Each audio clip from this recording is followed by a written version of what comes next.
Hello les amis, bonjour, j'espère que vous allez bien. Alors moi je vais très bien et je suis très heureuse de vous retrouver aujourd'hui avec cette nouvelle vidéo. Alors je suis Kay et je suis camerounaise d'origine résidente au Maroc depuis plusieurs années.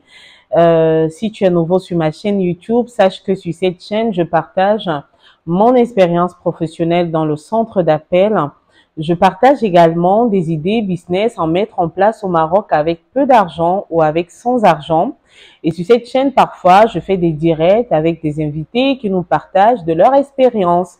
Donc, aussi, j'accompagne les étudiants qui sont nouvellement au Maroc, que ce soit dans le logement, que ce soit sur la recherche des écoles, que ce soit ces personnes-là qui viennent de façon ponctuelle pour suivre des soins médicaux, ben, je les accompagne également à trouver des bons médecins, je leur donne des conseils et je les oriente aussi sur les quartiers à choisir à proximité de leur lieu d'hospitalisation.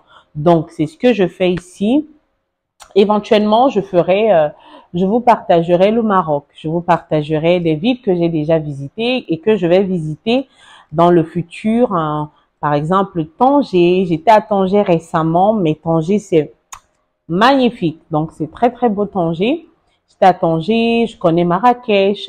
Donc, si vous voulez vraiment visiter le Maroc et que vous avez besoin d'une personne pour vous donner des idées, pour vous aider, que ce soit dans l'installation, où est-ce que vous allez choisir votre quartier ou alors votre ville d'habitation, ben, n'hésitez pas à m'écrire. D'accord? Je suis là pour vous. Alors aujourd'hui, le but de cette vidéo, c'est pour répondre tout simplement à un abonné qui m'a posé la question de savoir est-ce qu'il est possible de travailler dans le centre d'appel avec un français moyen? C'est une très bonne question qui revient assez régulièrement et aujourd'hui, je vais répondre à cette question pour tout le monde, hein, parce que beaucoup de personnes m'écrivent, que ce soit en inbox, que ce soit dans les commentaires. Mais je le dis assez régulièrement, mais je vais encore répondre clairement à la question. Alors, je te remercie déjà pour cette question que tu m'as posée et d'avoir pris le temps de suivre mes vidéos. Et merci pour ton intérêt. Alors, pour répondre clairement à la question, mon cher, sache que oui, il est possible de travailler dans le centre d'appel avec un français moyen. C'est quoi le français moyen? C'est déjà celui que tu utilises lorsque tu m'écris.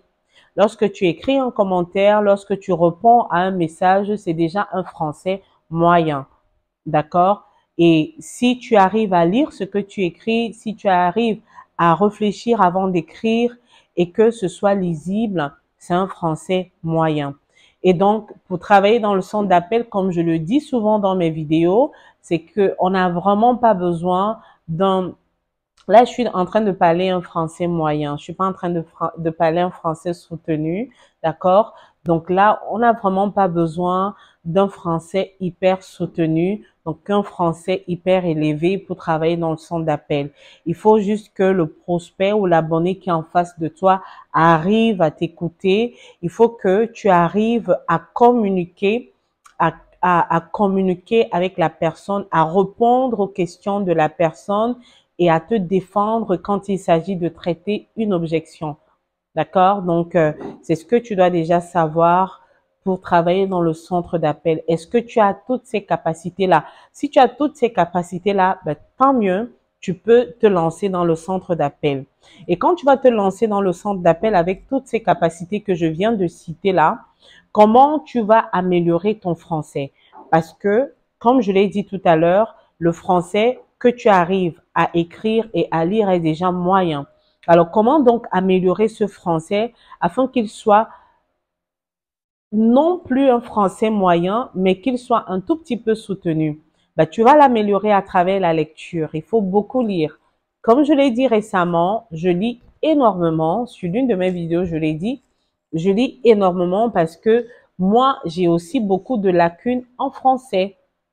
Et c'est pas une honte, c'est pas une faiblesse pour moi parce que je sais que je ne suis pas française d'origine, je suis africaine, j'ai été colonisée par les Français et les Anglais. Donc, dans mon pays, on parle français et anglais. Et même si j'ai étudié à l'école en français, mais c'est un français que j'ai pas pratiqué au quotidien. Dans ma famille, par exemple, quand je suis en famille, je parle pas le français, je parle une autre langue, je parle un dialecte familial.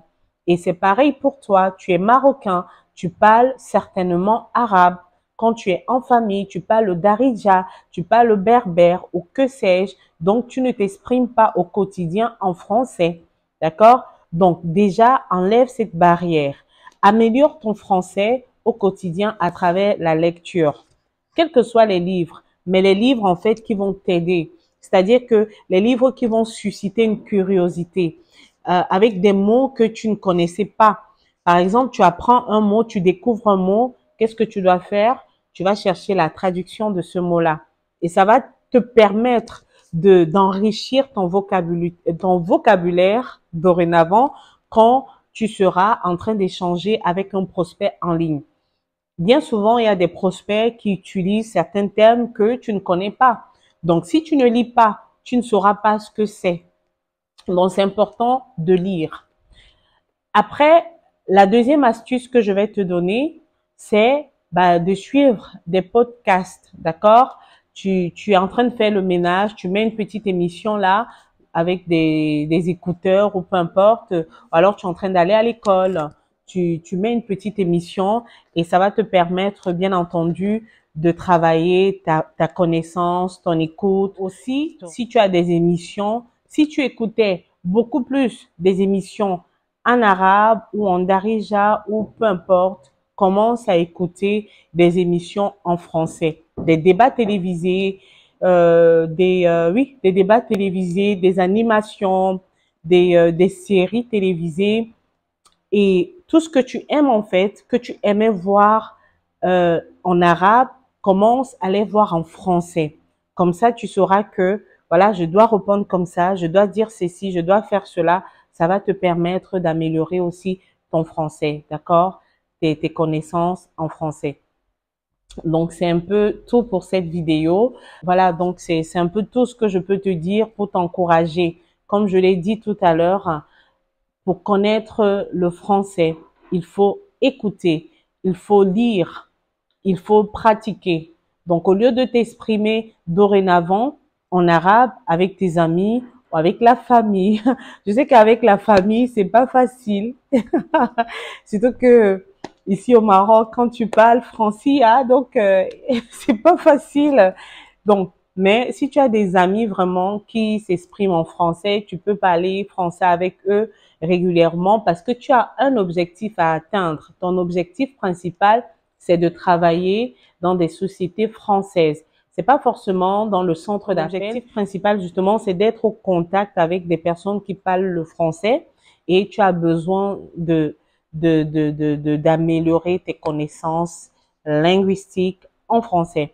Donc voilà, donc beaucoup de personnes aujourd'hui dans la francophonie ont vraiment des difficultés à s'exprimer. Donc n'ayez plus peur les gars, n'ayez plus peur les amis, n'ayez pas peur. Le français, dites-vous que c'est pas votre langue dans un premier temps. Dites-vous que vous vous lancez dans un champ de bataille et le but c'est d'apprendre et de vous améliorer et n'ayez pas honte de faire les erreurs. Parfois quand vous êtes avec des abonnés en ligne, c'est eux-mêmes qui vous corrigent. D'accord? À force de forger, on devient forgeron. Donc, n'hésitez pas à vous lancer. Si ce n'est que cette barrière-là, mon frère, fonce. Sache que tu vas t'améliorer. Au bout de 2 mois, au bout de 4 ou 5 appels, tu vas te retrouver. Tu vas retrouver ta confiance, tu vas retrouver ta sérénité et tu auras ton flouss chaque fin du mois. Donc, si tu as aimé cette vidéo, n'hésite pas à me dire dans le commentaire et voilà, à partager aussi cette vidéo. À partager aussi cette vidéo autour de toi et dis à tes amis d'activer surtout la cloche de notification et donc je te dis à très bientôt. Ok, ciao.